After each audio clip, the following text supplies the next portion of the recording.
Hey everybody, Alex here, Out of the Park 23, Pittsburgh Pirates franchise, episode number 20, and we are midway through July in 2028, and as you guys can see by our record sitting at 45 and 47, it's not going exactly the way that we hoped that it would. 14 and a half games out of first place in the Central and 6.5 out of the wild card. It has been a tough year so far for the Pittsburgh Pirates.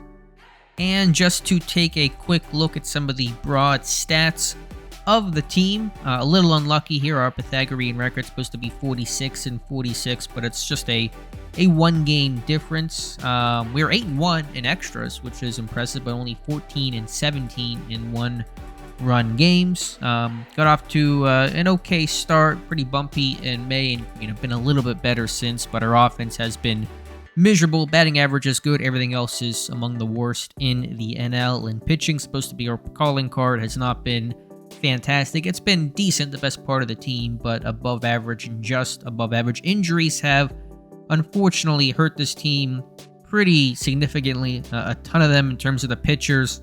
A couple of key ones that happened pretty early.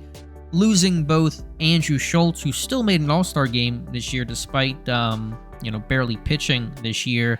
He tore his rotator cuff back in May, and also Jason Foley in April tore a flexor tendon in his elbow, and he's a free agent after this year, and very likely has just thrown his last pitch for the Pittsburgh Pirates. And so losing two key relievers there, but they're not the only players who have been injured. Davis Martin was injured, relatively minor with a strained oblique. He had a setback, and so I threw him on the injured list. Christopher Cruz had a minor injury. I'm kind of almost trying to manage his pitch count just right now, given the season seems to be going pretty poorly. We lost Trey Duffield, who had made one start for us and has elbow inflammation. He'll be back soon. Lost one of our top prospects. Really concerned about this one, Dylan Questad, who was down in the minors in AAA, doing really well. It's going to be a call-up. He tore his rotator cuff in May.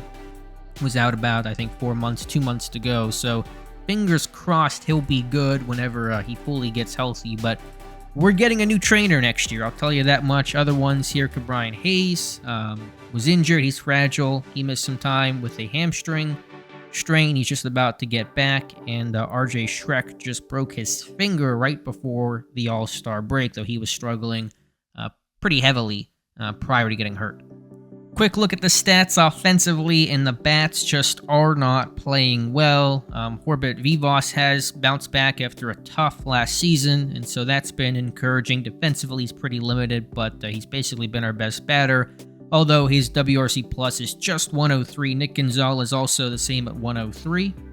And from there, it's been pretty unimpressive, where Gavin Sheets is struggling, and he's not happy with his role. Tried to trade him, couldn't trade him. Nick Dial replacing the departed Brian Reynolds, 70 WRC plus in his first year.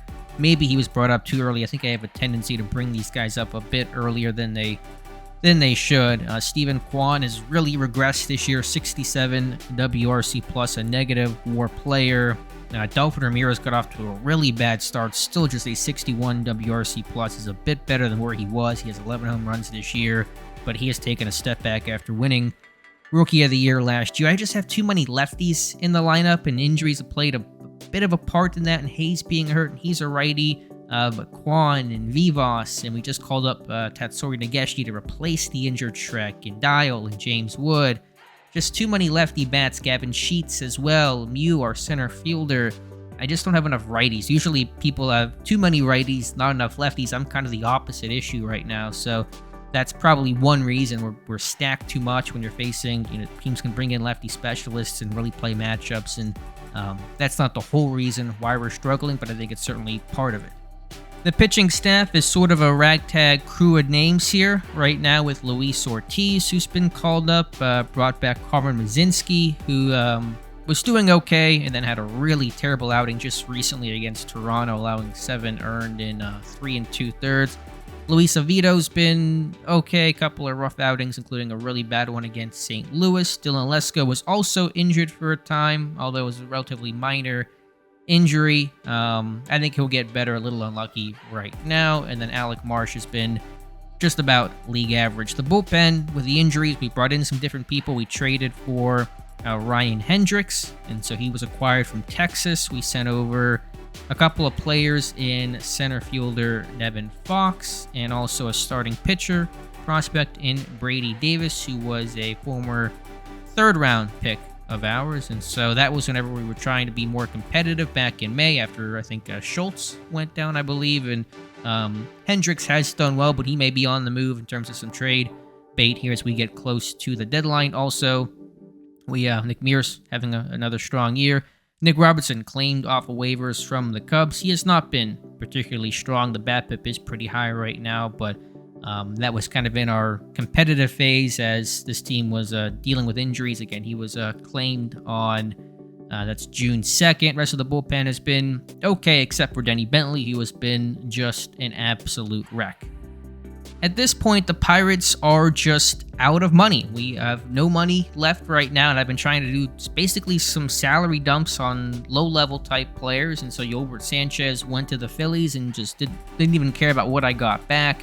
We just got back this really miserable first baseman, but just trying to find ways to cut the budget a little bit, also making a trade and sending Mac Lemieux to the Houston Astros. Got a little bit better of a prospect here, and if I find him here, Aiden Espinoza, although he certainly is someone who probably will never even make our major league team at any point. But those were cheap deals, but I was trying to find some space there to clear up some sort of salary to maybe do some more waiver claims or whatever else I may have to do along the way in terms of call-ups. It's getting pretty tight with the budget right now, and it's not like I have any bad contracts either. I mean, we only have one player making over $5.2 million. Now, that's Ke'Bryan Hayes making a considerable amount of money given our payroll, but I feel like there's not one ugly contract on the books right now. We're retaining salary on Trey McGow, who is not doing well in Washington, so I think I made a good call by trading him right before the start of the season and getting back this pretty decent-looking catcher prospect in Renee Lasters, who's having a pretty good year and probably going to get a look here sooner than later. But beyond that, it just adds up over time with all the call-ups and, guys getting sent down and all that kind of stuff. So I got to find a better way to manage that. We are pretty heavy on the books next year, and so just as a preview of what's to come this offseason, there's going to be a lot of changes, a lot of guys we cannot afford. We're talking Nick Gonzalez being on the move, Davis Martin potentially, Stephen Kwan, Joey Bart. A pretty long list here of guys because the chickens have come home to roost with the Pittsburgh Pirates being a super small market team and just not having the player payroll to support really much of anything. Want to look at the 2028 draft class that we just completed here. Have not signed any of our top prospects. Our first round pick, picking pretty low this time after making the playoffs last year, 28th overall, which was a good thing because our payroll for the draft, we were an underslot mentality to try to save a buck however we could. Julian Williams, our first round pick out of Fresno State. There was one guy I wanted who was taking the pick right before we select. Let me make sure I find his name here. In Brian Brumfield, who's taken 27th overall by the Red Sox, and just liked him a bit more than the guy that we took in Williams, but good power, good contact, and I'm always a fan of the college bats or the college arms as opposed to the really lottery ticket high school players. So that was our first round pick. From there, though, we went pretty heavy in terms of the high school arms, some cheaper options. That was kind of our focus here. Israel Miller, our second round pick. Should be able to convince him to sign. Just so many pitches. The pitch variety was really attractive, and sometimes guys who might not have great stuff or any one individual pitch can have that made up by just a great variety. 6 pitches, really unusual to see, and so that's what made Miller attractive. And you can say similar about our third round pick, Nazir Young, who has also 6 pitches. Now, some of them aren't very good at all in the changeup and the circle change, but it all helps here, and that movement's good. Never going to be an overpowering guy. Usually draft more power pitchers, but the combination of the pitch variety was really interesting. One guy that's kind of interesting too, and Tristan Bishop, a first baseman really kind of looking more of a DH type, really can't play the field at all, but no power, but the gap power is great, very high, I should say, no home run power, really high contact, really high avoid Ks, kind of a slap hitter. It's a weird combination of traits, but I thought that was interesting in the 4th round. And we'll look at one more pick here, our 5th rounder in Luis Suarez. Again, another high school arm, betting on that changeup to develop, which is always tricky, but pretty cheap, and we'll take the chance on Suarez. Quick look at the standings overall, and again in the Central, it's the Cardinals leading it. You have the Braves and Mets duking it out in the East. The West, the Padres and the Giants and the Dodgers really having a tough year. They're on a 7-game winning streak, so they're trying to claw back. Our friend Brian Reynolds had a really poor start to the year, is battling back, and so the numbers still look pretty meager, but he has gotten better.